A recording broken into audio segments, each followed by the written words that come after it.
Sa video natin ngayon mga maestro ay pag-usapan pa rin natin itong Service Recognition Incentive o SRI for fiscal year 2024. Ayan, so ito pa rin kasi ang halos araw-araw na nakikita natin ng mga posts no sa social media, especially sa YouTube, sa Facebook.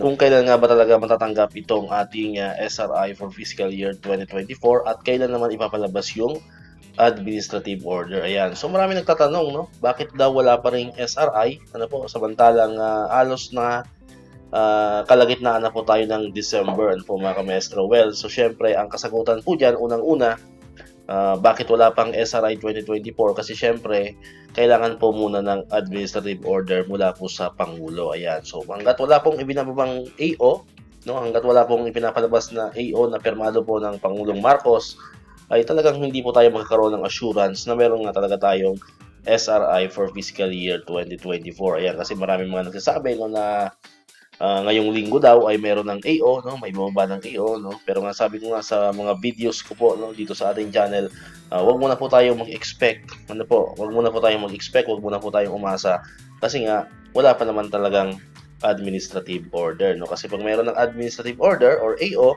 talagang 100% sure na po yun na magkakaroon tayo ng SRI for fiscal year 2024. Ayan, so sa mga nagtatanong po sa atin, no, sa mga nag-comment, no, sa mga post natin sa YouTube, ano po, yan po yung kasagutan natin. Bakit wala pang SRI 2024? Waiting pa rin po tayo sa administrative order, no, na manggagaling po yan sa Malacanang, signed by our President. And hopefully, no, hopefully, hindi natin sinasabi ngayong linggo na, hopefully, no, sana, ano po, sana nga, ngayong week na to, ay ma-release na rin po yung administrative order para naman bago mag December 25 ay matatanggap natin yung SRI for fiscal year 2024 kasi hindi naman agad-agad paglabas ng EO ay kinabukasan meron na po tayong SRI, ano po, so it takes days, minsan nga linggo pa, weeks pa, no, bago po ma-process and bago pumasok po sa mga ATM po natin, ano po. So yun po ang kasagutan natin dyan. So mag-pray po tayo, no, na sana ngayong week na to ay magkatotoo nga yung mga kumakalat sa Facebook na ibaba na po ang EO